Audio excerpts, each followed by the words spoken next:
तो भाई कैसे हो। वॉर्स के अंदर सोल्जर का जागना बहुत जरूरी होता है। अगर जंग के दौरान फौजी नींद आने की वजह से सो जाए तो फिर वो हमेशा के लिए सो जाएगा। जंग तो काफी दिनों और इवन महीनों तक चलती है, तो आखिर एक इंसान कितने अरसे तक बगैर सोए रह सकता है। यही सेम सवाल रशिया ने 1940 में सोचा था कि हम अपने सोल्जर्स को वर्ल्ड वॉर के दौरान मैक्सिमम टाइम तक कितने देर तक जगा सकते हैं। तो इस चीज के लिए रशियन साइंटिस्ट ने एक ऐसी गैस बना ली थी जो इंसान को मैक्सिमम टाइम तक जगा के रख सकती है, और वक्त आ गया था इस गैस को इंसानों पर टेस्ट करने का। उन्होंने इस एक्सपेरिमेंट को अपने प्रिजनर्स पे करने का सोचा। वैसे भी वर्ल्ड वार चल रही थी और प्रिजनर्स की तो कोई कमी नहीं थी, और उस टाइम इस चीज का कोई मसला तो होता नहीं था कि प्रिजनर्स के साथ अच्छा सलूक किया या नहीं किया। उन्होंने एक रूम सेलेक्ट किया जिधर वो 5 लोगों को रखेंगे और उन पर एक्सपेरिमेंट करेंगे। ये एक बिल्कुल ही सील्ड रूम था जिधर गैस के रिलीज होने का एक वेंट बना हुआ था। वहां पर इन्होंने खाने का सामान रखा, एक पानी वाला बेसन भी था और एक टॉयलेट। ऑक्सीजन लेवल को चेक करने के लिए डिवाइस भी लगी हुई थी। कमरे में माइक्रोफोन्स लगे हुए थे ताकि उनको सुना जा सके, और कैमरास भी लगे हुए थे उनकी हरकतों को मॉनिटर करने के लिए। कमरे में सिर्फ एक छोटा सा शीशा लगा हुआ था, वो भी दरवाजे पे। उसके आर पार देखना भी बड़ा मुश्किल था। 5 कैदियों को इन्होंने सिलेक्ट किया और उनको बोला कि हमने तुम पर ना स्लीप एक्सपेरिमेंट करना है। ये एक्सपेरिमेंट 30 दिनों के लिए होगा और तुमने इस दौरान बिल्कुल भी नहीं सोना और जागे रहना है, और अगर ये तुमने कर लिया तो 30 दिन के बाद हम तुम लोगों को आज़ाद कर देंगे।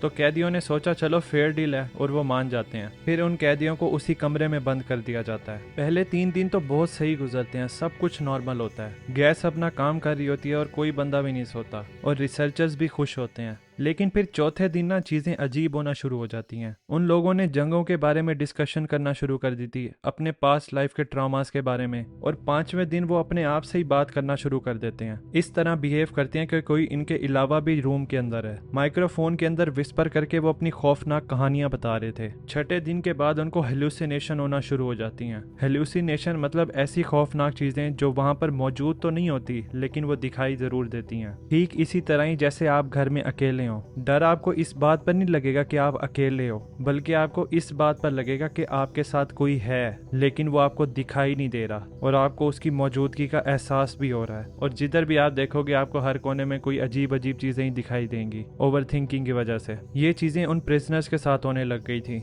लेकिन साइंटिस्ट कंफ्यूज थे कि ये चीजें लैक ऑफ स्लीप की वजह से हो रही हैं या फिर गैस की वजह से। फिर इसके बाद 9वें दिन बहुत ही अजीब काम हुआ रूम के अंदर। एक बंदे ने चीखना शुरू कर दिया अपनी पूरी ताकत के साथ, और कमरे के अंदर इधर उधर तड़पने लगा। दूसरे प्रिजनर तो उसकी तरफ देख भी नहीं रहे थे और ऐसे बिहेव कर रहे थे जैसे वो बंदा एग्जिस्ट ही नहीं करता रूम के अंदर। कई घंटों तक वो बंदा चीखता रहता है, और इतना चीखा कि वो उसके वोकल कॉर्ड्स ही डैमेज हो गए। उसके बाद जाके वो खामोश हुआ। इसके बाद कुछ दिन गुजरते हैं और रूम में बिल्कुल खामोशी हो जाती है। वो लोग कैमरे के अंदर भी नहीं दिख रहे थे। साइंटिस्ट को ये तो कंफर्म था कि वो लोग जिंदा हैं, क्योंकि ऑक्सीजन लेवल्स ये बता रहे थे कि 5 लोग सांस ले रहे हैं, लेकिन वो कहीं छुपे हुए थे। रिसर्चर्स इस एक्सपेरिमेंट को इंटरप्ट तो नहीं करना चाहते थे, लेकिन अब उनके पास कोई ऑप्शन नहीं बचा था। तो रिसर्चर्स ने इंटरकॉम के थ्रू ऐलान किया कि हम लोग दरवाजा खोल रहे हैं माइक्रोफोन चेक करने के लिए। सब लोग जमीन पर लेट जाओ और जिसने होशियारी दिखाई उसको शूट कर दिया जाएगा, और अगर तुम लोग हमारी बात मान लेते हो तो तुम में से एक बंदे को हम फौरन ही आजाद कर देंगे। तो उनमें से एक बंदा माइक्रोफोन में बोलता है,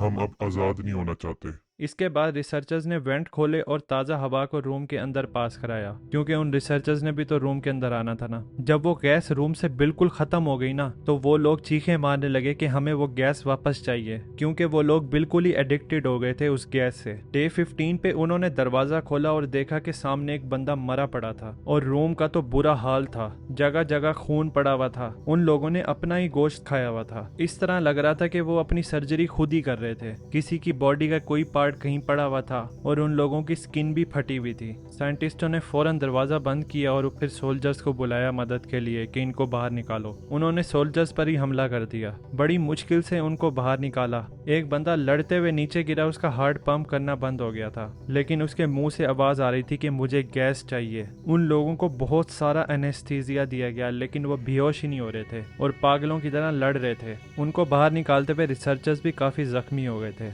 फिर बाकी तीनों को एक सिक्योर फैसिलिटी में भेजा गया था। उनमें से एक बंदे की 9 जगह से हड्डियां टूटी हुई थी और मसल्स भी जगह जगह से फटे हुए थे। वो लोग इस बंदे का इलाज कर रहे थे, लेकिन ये फिर भी लड़ रहा था उनके साथ। इसको और ज्यादा एनेस्थीसिया दिया जाता है, लेकिन उसके बाद इसका हार्ट बंद हो जाता है और वो मर जाता है। इसके बाद 2 बंदे बच जाते हैं। उनमें से एक बंदे को उन्होंने सिर्फ बांधा हुआ होता है, उसको फिर एनेस्थीसिया नहीं देते। इसको भी स्टिचेस लगाए जाते हैं और लास्ट बंदा होता है उसको भी स्टिचेस लगाए जाते हैं। इनमें से ना एक कैदी हंस रहा होता है जब उसको स्टिचेस लगाए जा रहे होते हैं। वो कहता है कि बस काटते रहो मुझे। साथ ये भी कहता है कि मुझे वो गैस चाहिए। तो कमांडर ने फैसला किया कि इनको दोबारा गैस दे देते हैं और देखते हैं कि क्या होता है। उन दोनों को दोबारा से गैस दे दी जाती है और सब कुछ नॉर्मल हो जाता है। लेकिन फिर अचानक मॉनिटर ना क्रेजी ब्रेन एक्टिविटीज दिखा रहा होता है और एकदम से फ्लैट लाइन हो जाती है। उनमें से एक बंदा जो होता है ना वो मर जाता है। अब एक लास्ट बंदा रह जाता है। उस बंदे को स्टडी रूम में भेज दिया जाता है, साथ ही इसके मुर्दा बंदा पड़ा होता है। इसके अलावा रूम में 2 रिसर्चर्स और एक कैप्टन होता है। एक रिसर्चर तंग आकर बोलता है बस बहुत हुआ। वो गन निकालता है और कैप्टन को शूट कर देता है। उसके साथ ही वो आखिरी प्रिजनर को भी एक गोली मारता है, लेकिन वो प्रिजनर ना जिंदा होता है। तो रिसर्चर उस प्रिजनर को बोलता है कि बस अब मैं तुम्हारे साथ इस कमरे में नहीं रह सकता।